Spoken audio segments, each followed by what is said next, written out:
What's up, everyone, and welcome to the Sunday Recap Podcast, which I'd like to rename to 5 More Minutes. I think that'd be good. That would be great. If we did 5 more, that would actually work really well. I don't know. We might have to do it because that's such a good name. Episode 46.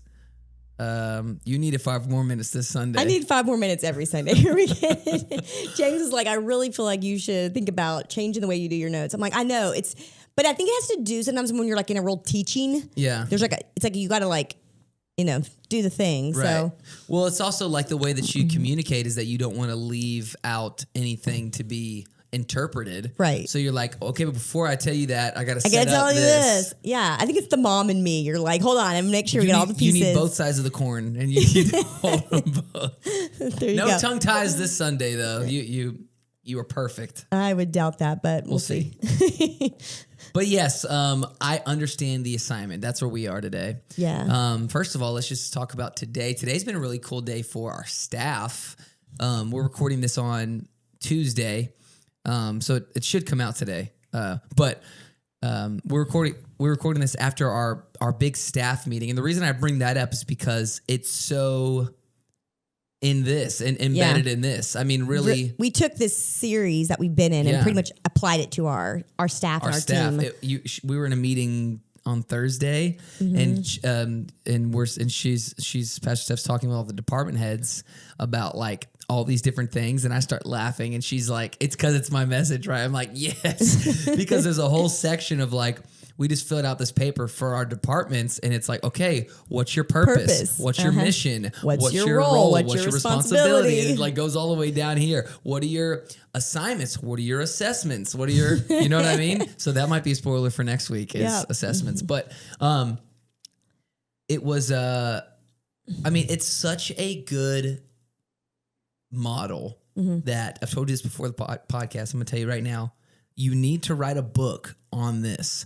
You need to write a book on a billion things, but because this is fresh on the brain, you need to write a book on this because I'm even thinking this is how people should plan out their businesses. Yeah.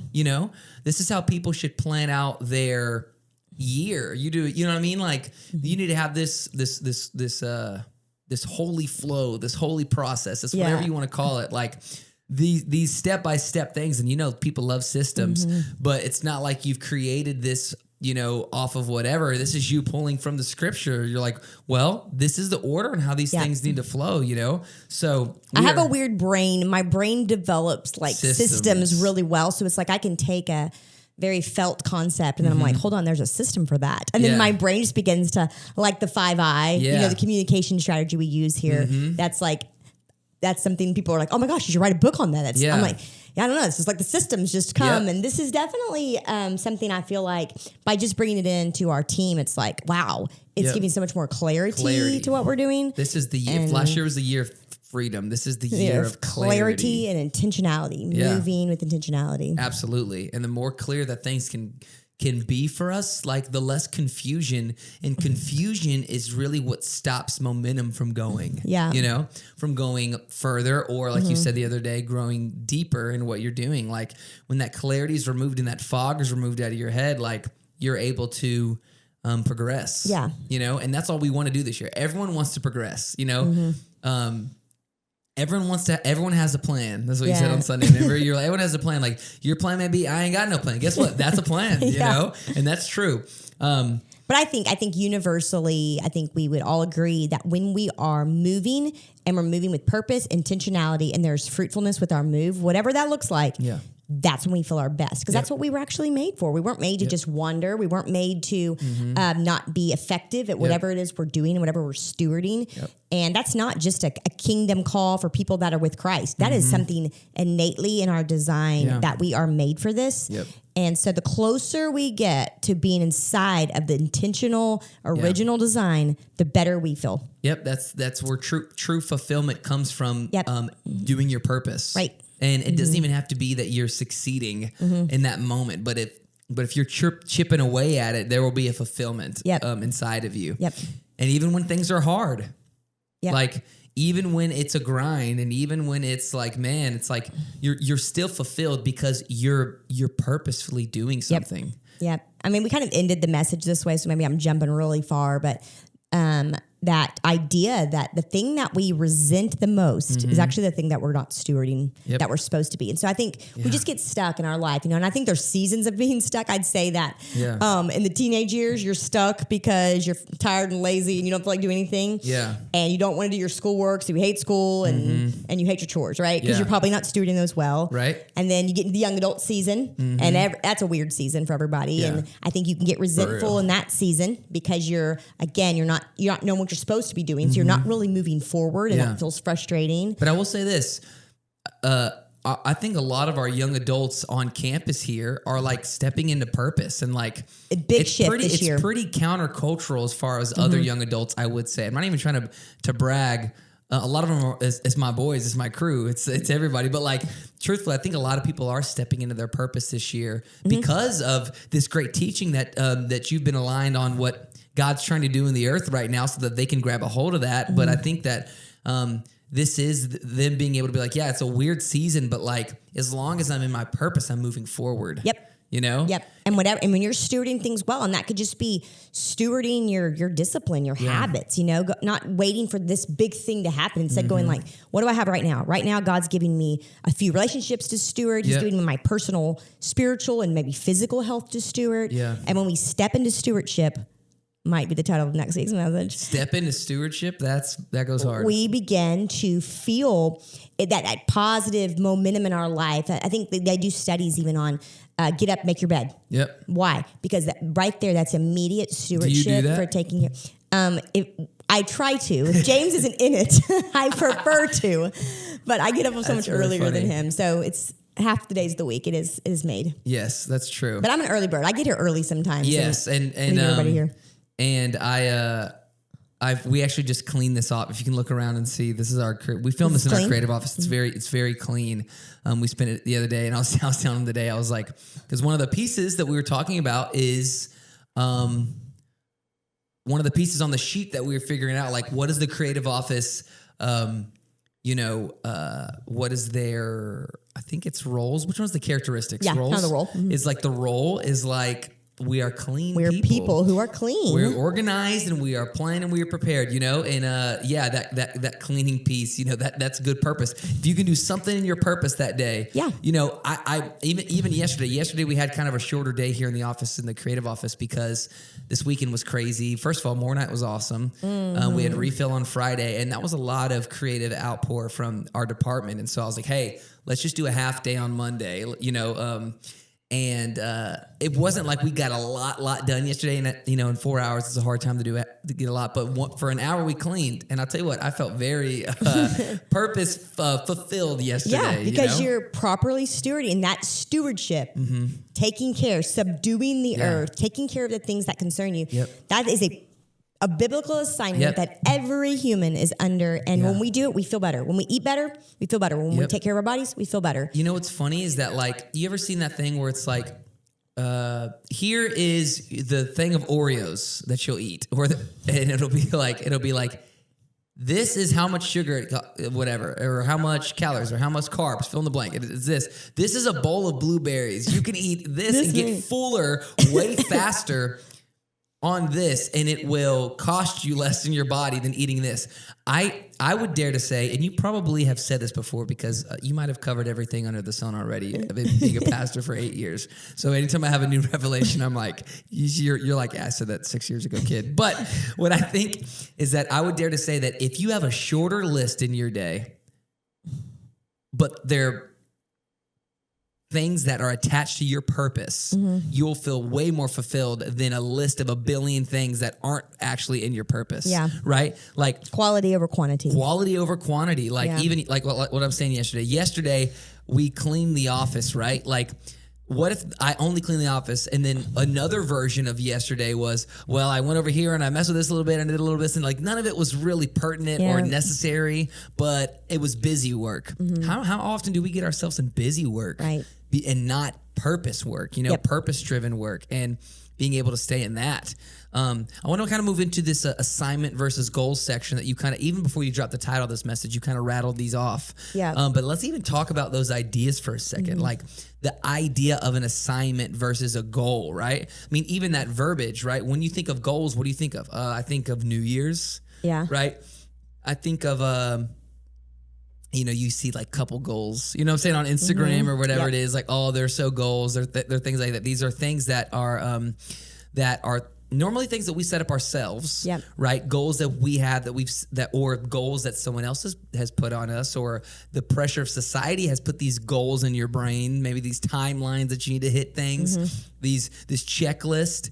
But what's the difference that you can best describe between that and an assignment? Yeah. I mean, even think of, so assignment is this New Year's thing, is this mark that you need to hit, this maybe this deadline, this timeline. An assignment is different. Yeah. Right? And I think one of the first things you said was like, when you think of an assignment, you don't give yourself an assignment. Like the teacher gives you an assignment. Yeah, exactly. Right? Like it's, you immediately take it to school and you go, here's your assignment. The thing about an assignment, though, is that, and I'm not saying that goals can't be clear, but an assignment is clear and has purpose in it. You know? Yep. And it's like immediate. Yep. And you can immediately start chipping away at it. Yep. You know, this assignment, this thing. Goals, a lot of times, especially if we come up with them, they're like sometimes just straight up unattainable. Right?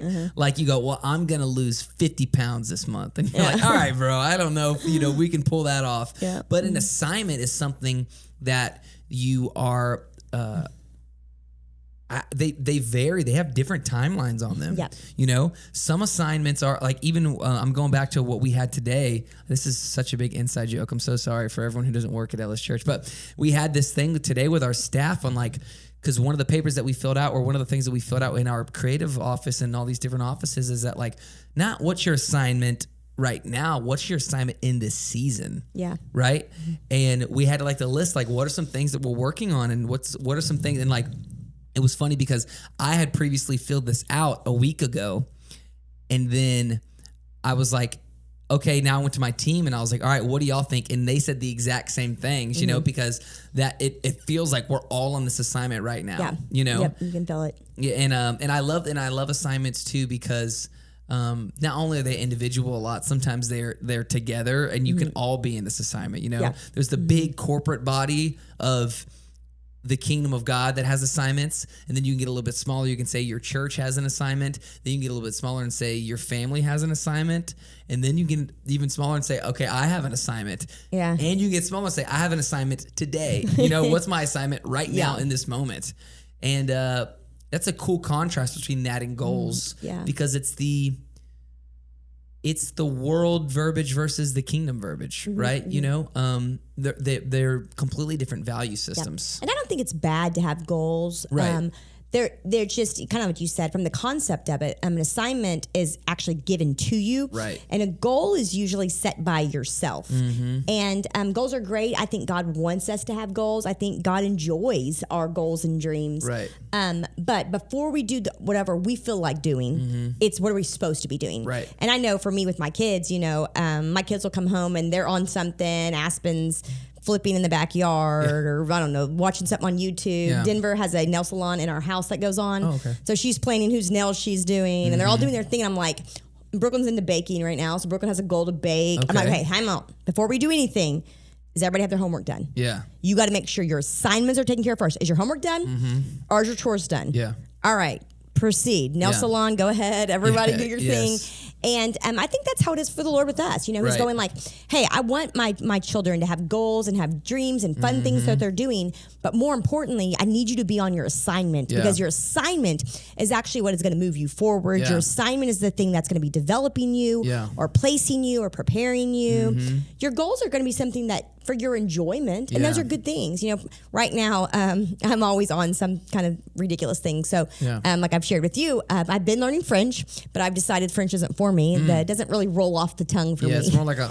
It's a tough one. But I feel confident that I can get an Italian accent, which I will not demonstrate right now. I'm going to work on that. Oh, okay. But so going into this year, I'm like, that's what I'm going to do this year. I'm going to stop learning French. I'm going to learn Italian. And I got a few people that are going to learn it with me. But I'm like, have you started yet? I haven't started because right now I have this assignment that I felt the Lord has me on to bring this clarity to our staff for the year and for our church. You can't do that in Italian. and so that's a goal for me, and I'm going to start it. But I didn't, usually I come in January 1, I'm like, we're going to start my foreign language goal, my workout goal, my new whatever goal. And instead I was like, first, I'm going to get my assignments going. And I'm going to start stewarding what God's already told me to do. I'll pick up Italian in a minute. And so maybe at the end of the month, when I get back from Belize, it doesn't have to start when I want. It needs to start when I'm taking care of the responsibilities I have. That's really good. And so assignments, they're going to be actually what God has asked us to do.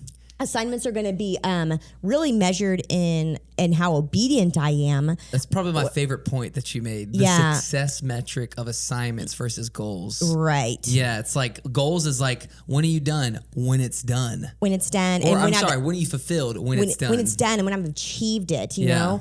And I think for me, this maybe why this series has been really good is because this is like my actual living through my life revelation. I'm such an achiever. I'm a person that I'm a big dreamer. I'm onto something. And if I'm not careful, I can always get way outside of God and be doing good things for good reasons, but not great things for kingdom reasons.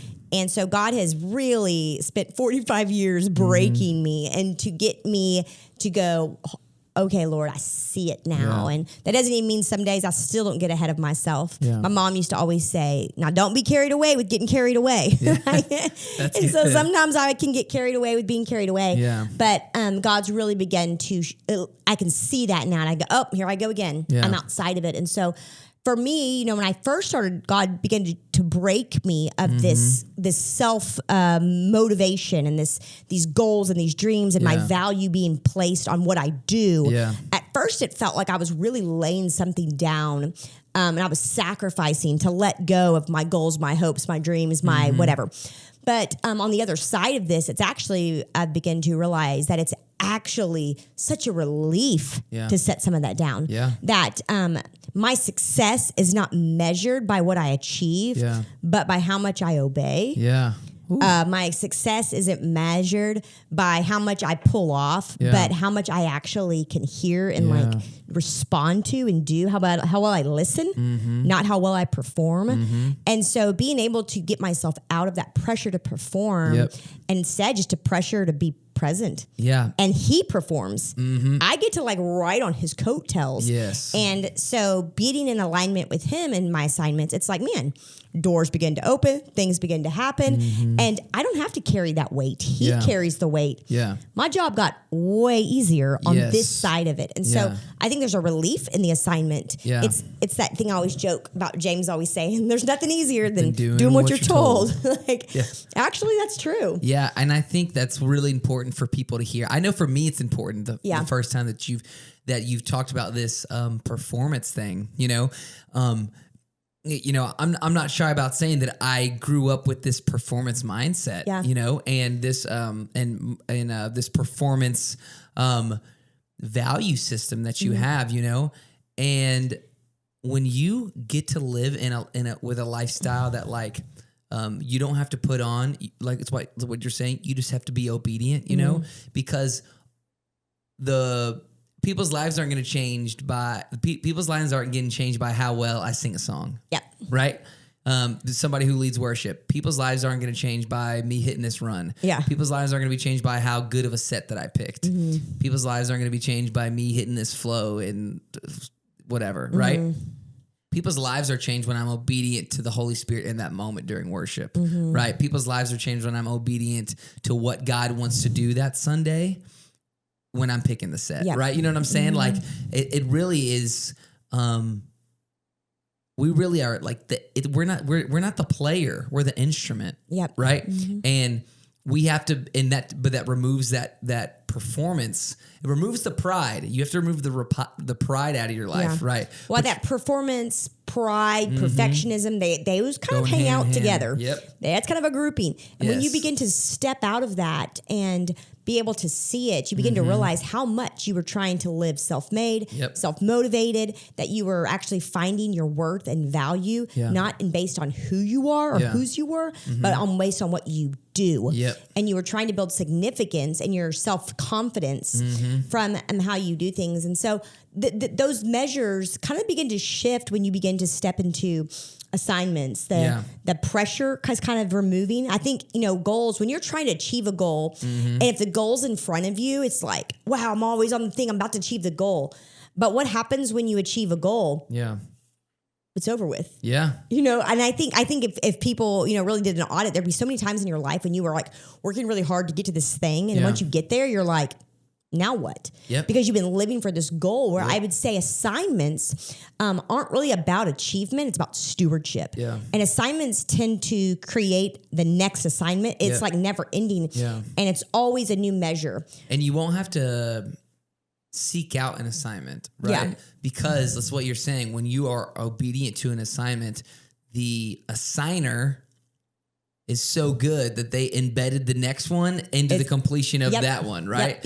So it's what you're saying. It's like there is this culture, and I mean, I'm a movie guy, so it's a classic movie trope, but it's also a classic book trope if you're a reader. But like and I think maybe women are more like into the goal oriented, like what's my next thing? What's my next hobby? What's my next whatever?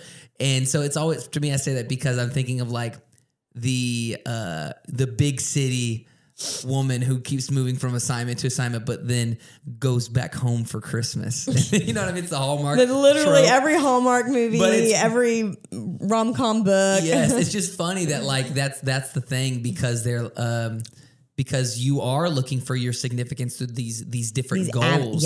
And the thing is, when it's like you're saying, when you complete this goal, you go, let me go find a new one. And you go and find a new goal and create a new thing for yourself, and you're always going to be chasing that fulfillment.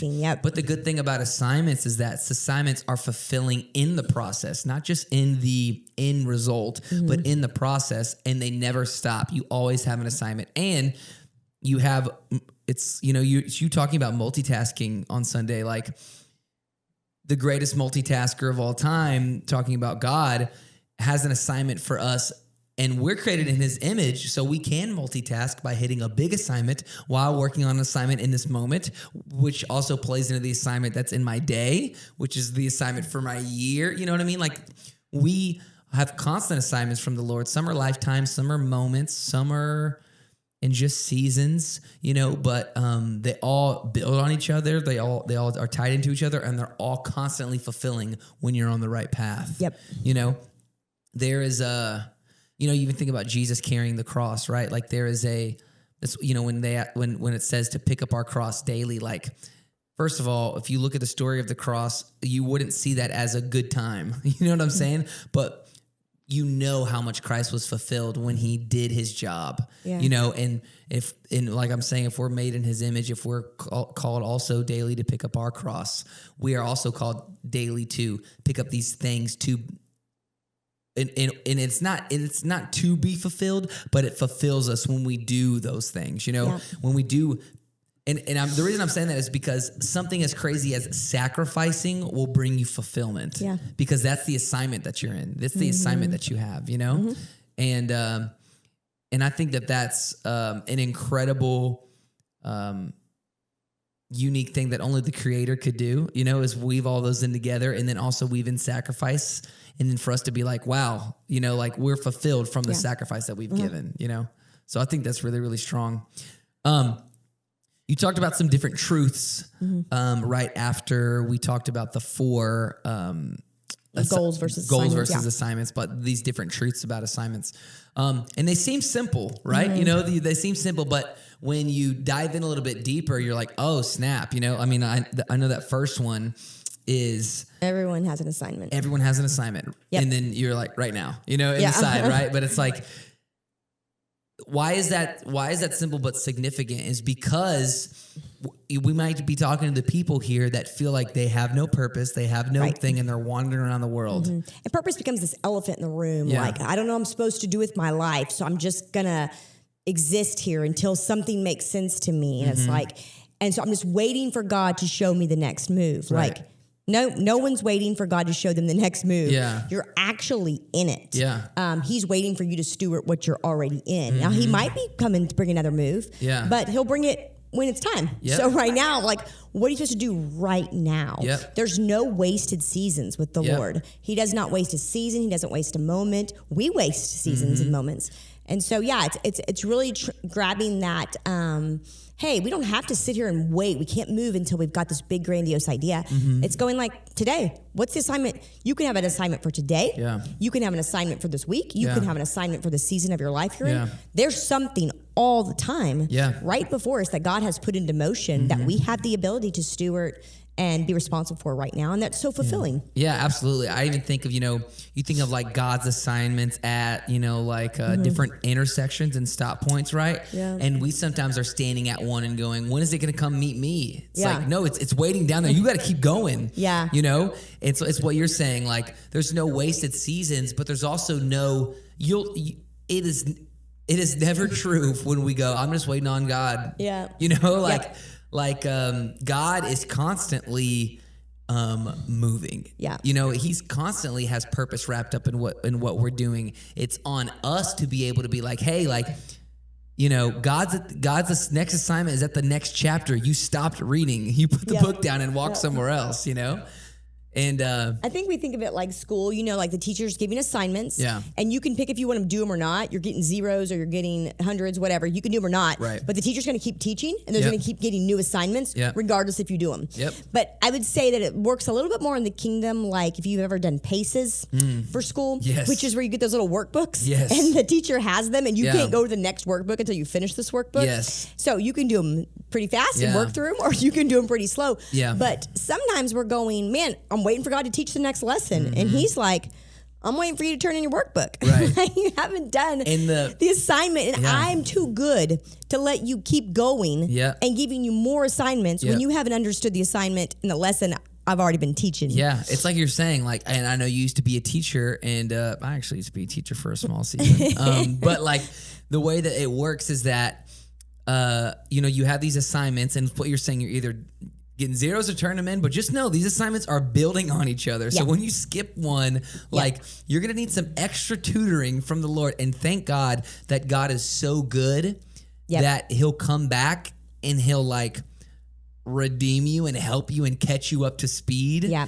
And it might need to be might need to have some summer school. You might need to come back through summer school to be able to go on to the next grade or whatever. But God is so good that he will do that. But if we're mindful that each assignment builds on each other, then we'll probably take them more seriously. Yeah. There's so many lessons being taught in those assignments. I mean, I was trying to like quantize it. Like they're developing us, they're preparing us, they're preparing something for somebody else. God's doing multiple things. We just have no idea. But I mean, I for sure, and I have the humility to go, I'm probably still learning lessons. But when I look back now at all the seasons that I walked through it, and I was going like, why was I doing that? Me being able to recognize now, like, oh, that was a preparation season. Yeah. That was a season when God was placing me with certain people. That's when God was developing this in me. Yeah. That's when God was creating that relationship and building that bond. That's when God was doing this. And, I shared a little bit about this morning, even before I got called into ministry, in the role that James and I are in.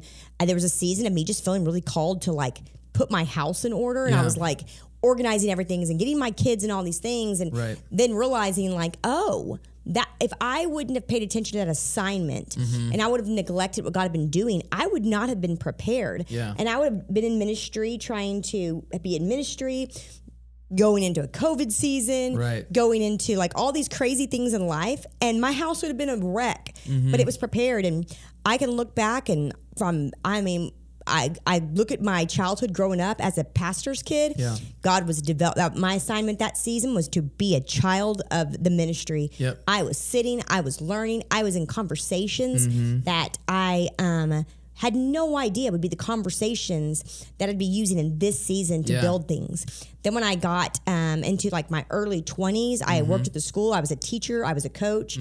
I actually spent a season working as the registrar at Victory Camp. I was a registrar at our school. I taught classes at our school. Did not like it at all. And the whole time I'm like, when am I going to get my purpose? When am I going to be my real thing? But again, God was so good. He was developing me. I was learning how to write lessons. I was learning how to preach. I was teaching history, but it was just about America. Right? So I was learning how to do lesson plans. I was learning how to create content, create notes during that season. By working in the school, in the camp, being the registrar, I was learning how to talk to people and be able to see processes and systems and what was going on. And then my years of coaching, I was learning to like motivate and inspire and work together and leading people in a way that inspires and motivates, but also holds people accountable. It was just like season after season. And then the season at home with my kids, I worked part-time and I was ready to like have my career, but it just kept being more like I'm in the home. So my kids, I was able to pretty much raise all my kids without having to put them in daycare. I was able to be home enough, and my mom would help some, and being able to really steward them and raise them. And so in this season now, I'm so grateful because the habits, my relationships with my kids, those were all developed under that assignment season. So as I'm going through these seasons, I'm discontent the whole time. I am griping. I don't want to be a teacher. These kids are naughty. I don't even like teaching. I only got my teaching degree because I didn't know what else to do. You know, I'm just griping, you know. I think moms, it's easy to be in a season of raising your kids and being like, you know, one more, I can't watch Bluey one more time.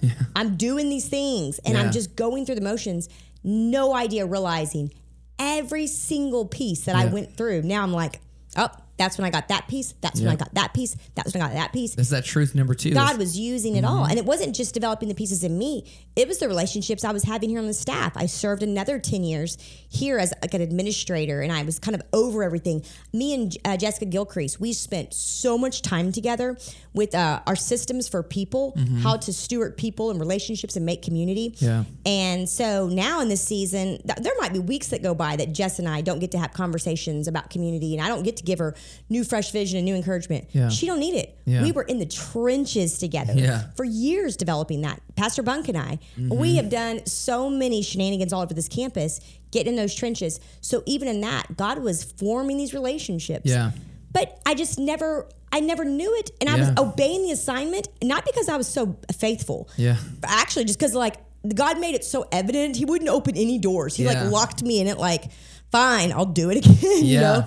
But God was preparing me in those seasons, and we underestimate how important the season that we are in. And man, if we are wise, like we take everything we can get in these seasons, because when we will steward that season, that only better prepares us. And you see it biblically everywhere. You see it with Joseph, you see it with David, you see it with Moses' life. That's what God does. He prepares in seasons before he promotes. Absolutely. Yeah. Stewarding what you have in front of you. You know, it's what you're saying. It's that truth number 2, the assignments are significant to your purpose. Right. And I even think too, like, in my personal life, like I felt like you know, and I know that you can relate to this too, but growing up in the church and growing up as a pastor's kid and different things like that, like, and fortunately here I got a lot of responsibility, you know, young, and a lot of different things like that. And it was like, almost like fast forwarding me a little bit through seasons. Right. But, I feel like, at different times, like it's always been highlighted to me that like, what is my first role? To be a child of God, right? That's my first thing, you know? And I think that there's different times in my life where I've like skipped that season and wanted to do whatever, but God always reminds me and brings me back to like, hold up, you're my boy first, you know, you're my child. And I say that to say that I think for us a lot of times is that like, there's an order to seasons, you know, there's some you know, it's whatever you watch this new Spider-Man animated movie or you watch Inside Out. It's like there's core memories and there's canon events that have to happen in your relationship, no matter where you are. And the first one is that relationship and core identity solidification as being a child of God, right? And that's not one season of your life. That's a constant season, right? But there is a foundational season that starts off. And if you try to get into the work and doing things for God before you just sit at Jesus' feet, like you're probably going to find some burnout, because of this, because of your why. If your why is not correct, then you're not going to find your purpose. If you don't know the purpose is to be a child of God, then how are you going to find your purpose that in your role that he has for you and the assignment, And I think that piece of it's really important too. So for me, I'm always reminded about not trying to skip assignments, that first one. And I think for me in my life and the way that things rolled is that like, it was, it's easy sometimes in ministry to just do the work, right? I just do the work, right? And you get caught up in like, I spend time with God. I'm there every day, 9 to 5, and it's like, well, there's another piece of it too. And I think for us, even people that don't work in ministry, you can be like, yeah, I do this, I fill in the blank, I work here, I go to Sunday, I do these different things like that. But like that assignment in your life to have a personal relationship with him. Yeah. I heard a pastor say once, make sure, like, I would love for, and they were talking about this upcoming generation, but for anyone to have a secret history with God, just you and him and your alone times and things like that. That's a constant assignment, and that really needs to take priority over everything, right? That's the big one. That's the most significant to your purpose is you and his relationship. But yeah, all those different points and seasons of your life. Anyway, that's a little sidetrack. The only reason I said that is because if you try to skip that and do all the other ones, he'll keep bringing you back to that, and you'll be like, go back to lesson 1. You're not doing lesson 1. Yep. That's foundational. Yep. But I think sometimes what we keep thinking is purpose is really a assignment that we'll talk about in a minute. It's prophetic. Like this is something I'm supposed to do that God's like been like, I need you to do X. Right. That's an assignment. Our purpose is actually pretty simple. Yeah. Our purpose is to live with God and serve him. Yep. That's it. So it's like, but we always try to take that and we try to make that this special thing. And it's like, actually, that's the most humbling statement that we have to start with. Like our purpose is just fellowship with him. I mean, when God created the garden, you can go back. I mean, that's where your purpose really lives. What did he do? He wanted to create a garden so he could have fellowship with man. Yeah. And he gave them a few jobs to do on the garden to keep them responsible and properly develop them. That was it, though. The purpose was fellowship. Yep. That was it. And so sometimes I think we keep thinking my purpose is to change the world and be this person or to do this or to do that. Yeah. That might just be one of your assignments, but that's not who you are. And if you get your identity wrapped into your assignments, what happens when those assignments are through? Or what happens when those assignments, maybe you don't succeed in the way that you thought you should? Like what happens then? So that's going back to like that purpose isn't, it's about who you are called to be as a, like you said, a child of God, in fellowship with the Father. It starts from there. It's that humbling, it's so much bigger than me. And then I've got some assignments to do. And those assignments, that's kind of like the third truth was like assignments come in all shapes and sizes. Some might be small, some might be in a moment, some might be over a lifetime, some might be some big things, some might be small things. But our life is just a series of us understanding and completing the assignments until we are finished with this life, lots of them. And that's really what we're living in right now, is we have an assignment to be living in every season. I think it's fun. It just made me think of this. Like, I love the assignments that can kickstart someone else's assignment. That's fun, right? Yeah. I mean, I know you being a pastor, you've had a million of those, like, oh, this one message that she said, this one word that she gave to me, this one whatever that you've done in your life, like, and what is that? Well, how does that start off with? That starts with you being obedient to yours. Yeah. I mean, I felt that way Sunday night at More Night. Yeah. Watching like the whole room. There was like almost 200 people there and everybody's praying for each other and moving. And I was just sitting back being like, wow, Lord, to know that like this assignment that you kind of put in my heart to have these more nights and these encounter nights and speak about prayer. Yeah. Now I'm sitting here, I'm watching this whole room now on their assignment. So all of our assignments they link together. And we have no idea what our yes does for someone else's yes. Yep. And that's how God loves to work. He loves to work in community, in collaboration. Yeah. He loves for those moments of like, oh my gosh, if I wouldn't have done that, and then you wouldn't have done that. And we begin to see that very humbling process of we're all in this together. And God is the one that's actually placing all these things before us, working all things out for good. Absolutely. And I think that, you could easily get into this like, this praising of your pastors, whatever it is, or this culture of praising pastors and things like that. You're like, oh, they're so gifted. They're so, they're so talented. They're so good. And you have a lot of gifts personally, right? People do, all different pastors do. I know for a fact, like you were saying earlier, a lot of your gifts are this like content development, the structure development, the seeing of people, these different things like that. But like, none of that means anything without your obedience, right? Like what are we honoring Pastor Steph for when she comes in the room and we're all like, we're real respectful of the pastors come in the room. What are we honoring? We're honoring your obedience to the Holy Spirit, It's like that more night thing, every time that I am in authority over something, I always make sure to highlight our pastors. Why? Like, some people are like, I highlight the pastors because that's the thing to do. Like, no, you highlight them because if it wasn't for their obedience to make this a significant piece, then like all of this fruit wouldn't come from it. It's like what you're saying about more night. Like, if you weren't obedient to the Lord into like pushing this thing and what's funny is that it's like what I was saying, like the assignment from the Lord was for you to give assignments to different people to create this more night so that other people could kickstart or fulfill their assignments. They're all different when you look through the lenses of assignments, so it starts with you saying yes, Sunday morning starts with you saying yes, which creates an opportunity for so many other people to say yes. Say yes by going. Say yes by submitting in worship. Say yes by receiving the word that you have. Say yes by going up to the altar. Say yes by going and meeting somebody in the lobby and talking with them and bringing life to them. Say yes by taking their kid and dropping them off in LS Kids. And Pastor Bunk saying yes to letting the Lord use his life so that he can plant a seed. I mean, this is it's a billion yeses, and what is yes? Yes is obedience. It really is like that's a huge part of it, like receiving and obeying that assignment. Yep. And then I know the next part of your message is we're talking about these 5, and we can rapid fire through them, but 5 types of assignments, right? The permanent assignments. Yep. These are the ones that are.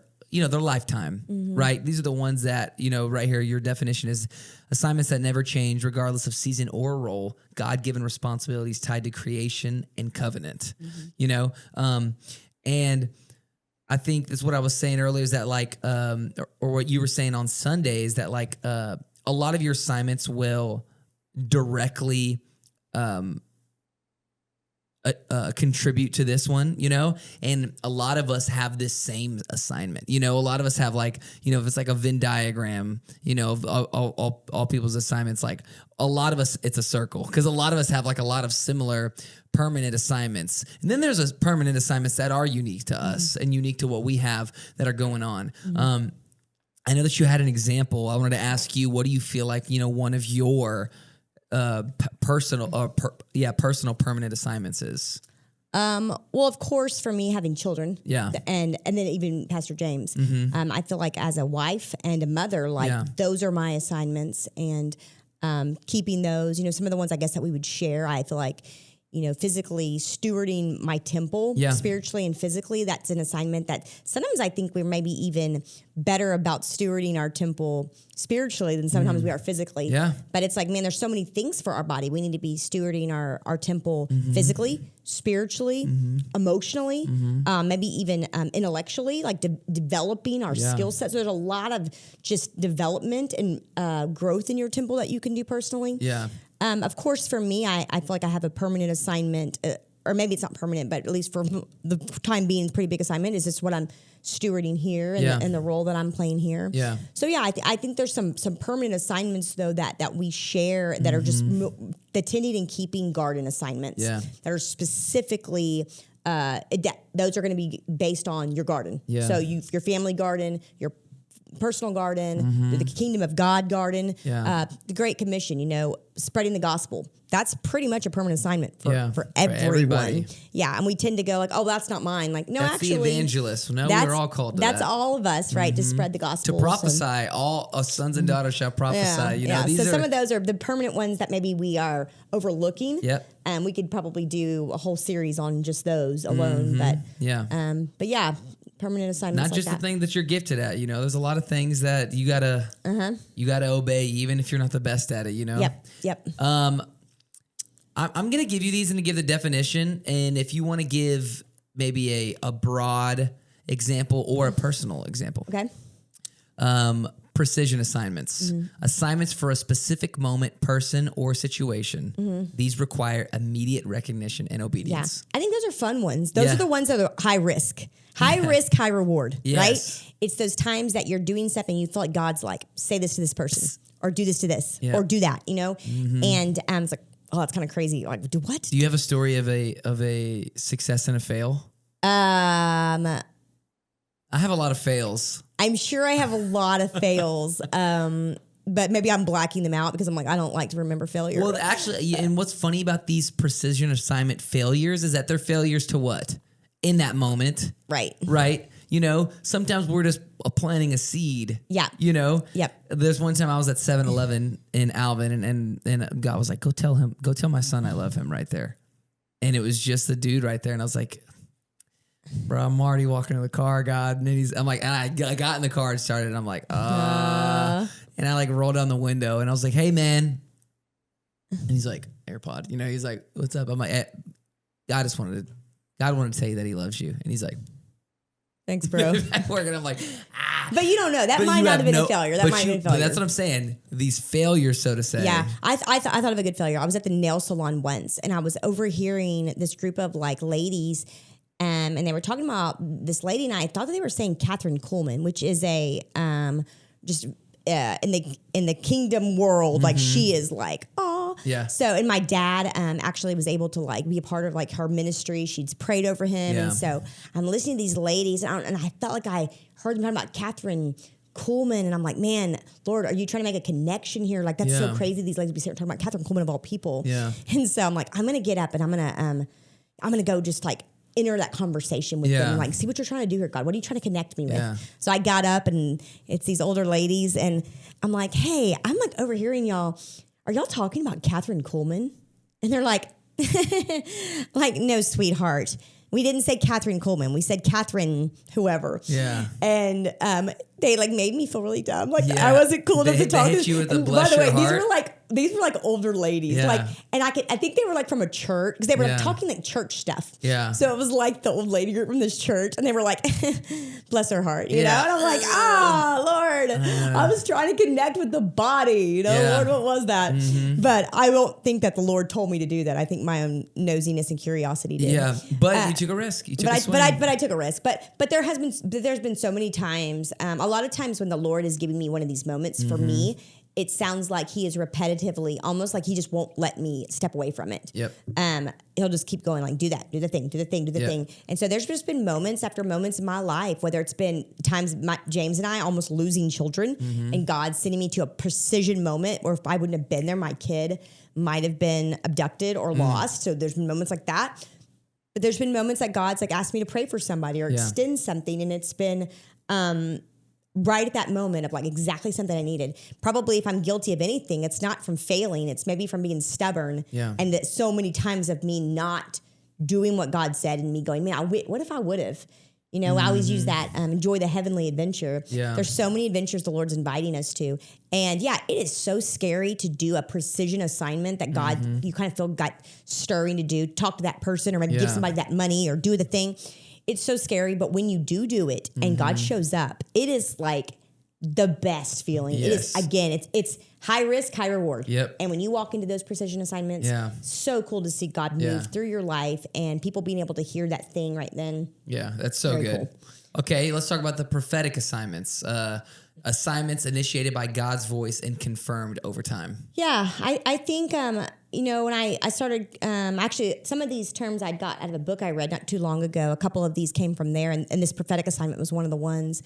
And I really felt like for me, and maybe I'm in this right now. I don't know if I'm changing prophetic assignments or if maybe I'm switching out from more of a prophetic season to more of a permission season. Mm-hmm. But for sure, when I stepped into the role pastoring here, it was something that I think my whole life that I had been almost like having a prophetic movement towards this. Yeah. I didn't want it to be true, so I did not pay attention to that. Yeah. And for the first 7 years of us doing ministry, it was almost just like there was something that God had told me to do very specifically. I think because of my relationship with my dad, my relationship with this church, it really made this transition possible. Mm-hmm. You know, sometimes even me being a female, that's something that I've been like, oh God, why didn't you just make me a guy? It'd be so much easier. But even in that, I think me being designed even as a female to walk through this transition, there was so much going on in our church, you know, with my dad going into retirement, a lot of people, he had such a great ministry, and there was a lot of people that had sat under his teachings and his anointing and really had high expectations.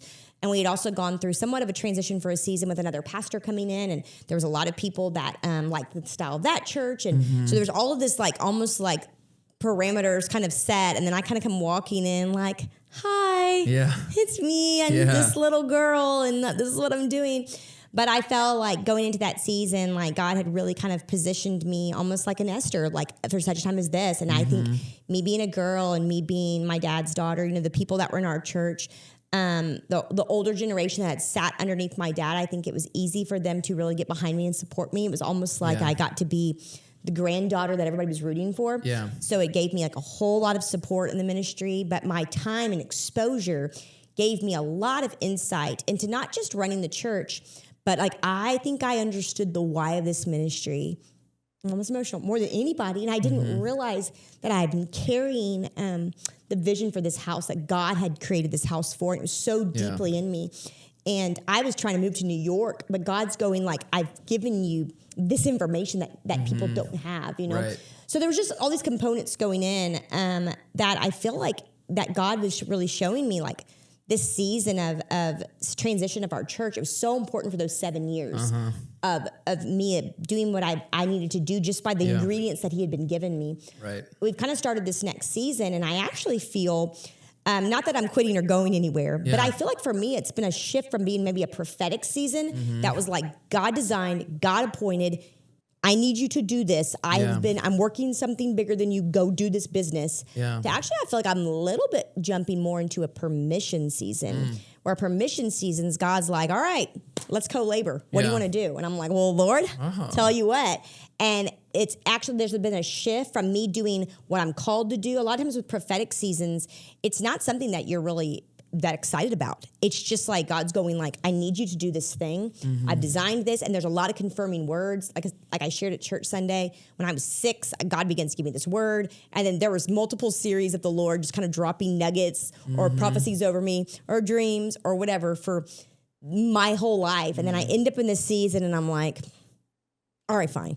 Yeah. And so I served my prophetic season that I felt like the Lord had really aligned for me, but I could feel this kind of it finishing up like this past year, like, hold on a minute.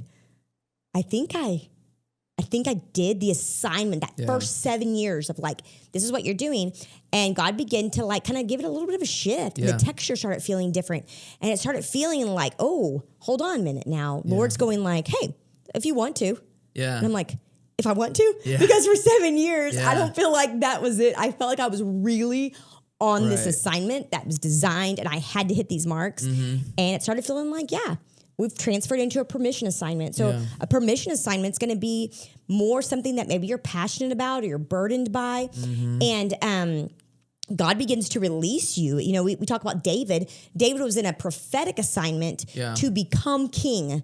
And so that the lineage of Jesus would come through David's root, through that line, that tribe of Judah, right? So David had to get in position for the biblical prophecies that had been going on to be true. So he had to wait his time. He had to prepare. He had to go all through these things to get into his prophetic assignment.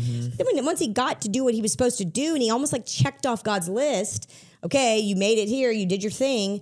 Then he was like, well, now I kind of want to like build a temple. Yeah. And so God goes, all right, I give you permission. Yeah. Start gathering the resources. Start doing the thing to prepare for that. Right. So those seasons are significant seasons. They're both important seasons. But one is a little bit more like a mandate, and one's a little more like a let's have some fun now. Yeah. And I think we're always looking for the mandate, but we think the mandate is going to be fun. So we're kind of mixing those two. Yeah. And I think that's sometimes why it's hard for us to find our purpose, because we're looking for this God-designed mandate that we want to do and sounds like a lot of fun. Right.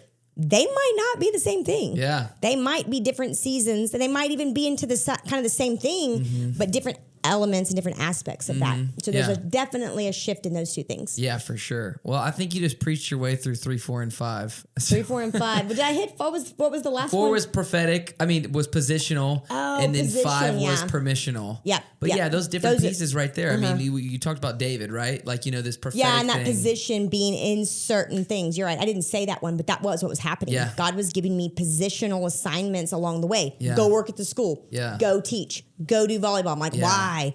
To align me for that prophetic assignment. That's what was happening with David. Yeah. Moses, the same thing. Moses spent 40 years as an Egyptian. That was his positional assignment. Go, learn what it's like to be here. Get favor with the people. Get favor with the king. Right. Understand these elements. And then he went in 40 years into the wilderness before God even called him. 40 years of go wander around and take care of sheep. Yep. He was going to be doing that for the next 40. Yeah. He needed to learn how to wander and take sheep. Yes. But he also needed to know how to rule like a king, which is what he did in Egypt. And then he wandered as a shepherd. Yeah. And he needed to be able to be a king who wandered like a shepherd, who took care of God's people. Yep. And that mountain that he kept taking the sheep to, that was Mount Sinai. That was the mountain of God that he would end up taking millions of sheep to. Wild. So he needed all of those positional assignments. In the same way that God had that purpose for him, he has one for us that's similar in the same way. Yep. And if you can look at it through his life and see all the different pieces that he said yes to that prepared him for the season. I mean, I always look at you because,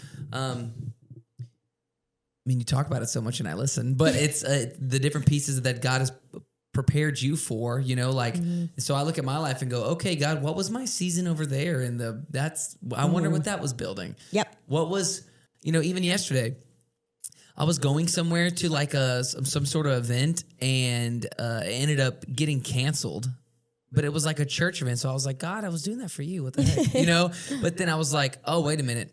I actually, so in my brain, I'm like, okay, so what was that? Like, well, I got to spend time with God on the way home. I just had that music going. Normally I play podcasts, YouTube videos, but I'm like, no, you know what? I'm going to play some worship music and really just sit and think and talk with God. And on the way there, I ended up making a phone call, and it was a very purposeful phone call that I needed to make that I wouldn't have made if I wasn't driving. Yeah. I wouldn't have sat on this phone for 45 minutes and made this. And I'm like, okay, God, like if I can look through my life with all those different assignments and be like, what was the assignment here? What was the purpose in this? What was the thing in that? Like if we look through with that lens, we will find it in a good way. Yep. And I think most of us that are in this journey now, we're going like, where are we at? You're probably in a positional assignment that God has you in a position. Again, prophetic, it's like almost like it's been prophesied over to you. You know exactly what you're in. You might not want to be there. You might not feel equipped, but God has prophesied. You understand what's happening.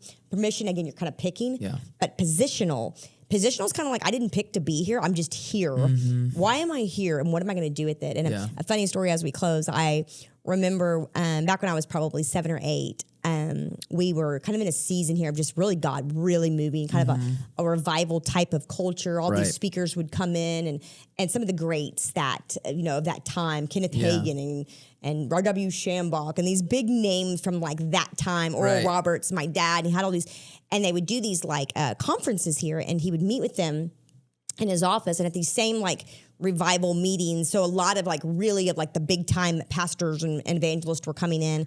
But then there was also a lot of like pastors that didn't have as big of an influence that would also be here as well. And I just wanted to be so cool and be in there with like all of like the big ones, Yeah. And so I remember going to my dad's office, and it's him, and he's at the table that's still in there, and he's got all like serious guys in ministry surrounded. And I came in there and just pulled up a chair, and I'm like sitting there. And my dad was always really sweet. He let me kind of come in those rooms, those conversations.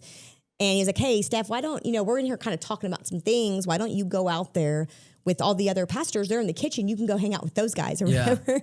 And I was like, I don't want to go in there with all the little worms. I'm in here listening to the movie stars. And so it's so funny for years as those guys would come, especially the pastors that I was calling the worms. They'd be like, yeah, we were the worms down the kitchen. But it's so funny to go like, oh my gosh. I mean, at that time, I was on a positional assignment. I mean, I was a kid. I didn't realize it, but like, I need to be privy to these conversations. I want to hear about these men that are highly pursuing the kingdom of God. They're talking about revival. They're talking.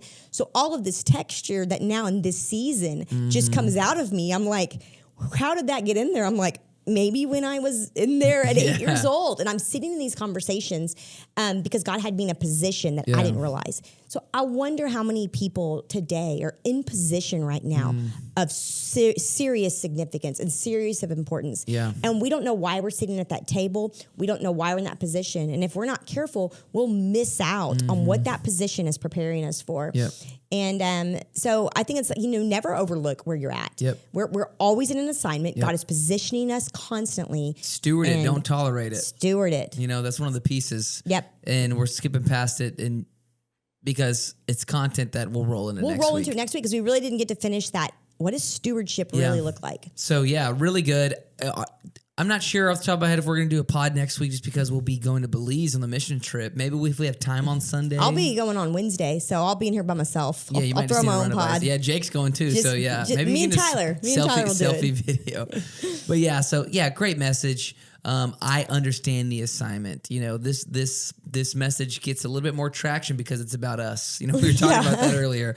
We love it when we talk about us. We love talking about the Lord, but we really like to talk about us and the Lord. Yes, we do. And so this one gets a little bit more traction, but it's good. It's good. It's from the Lord, and our assignment is so important. So thank you, God, for giving us purpose in our assignments. Let's go. So if you guys go check out the message if you haven't. It's on our YouTube channel where you've watched this video, and we will see y'all next week. If you want to check out full messages, you can find us at LS Church on all podcast platforms. And you can watch full services with worship at LS Church Alvin on YouTube.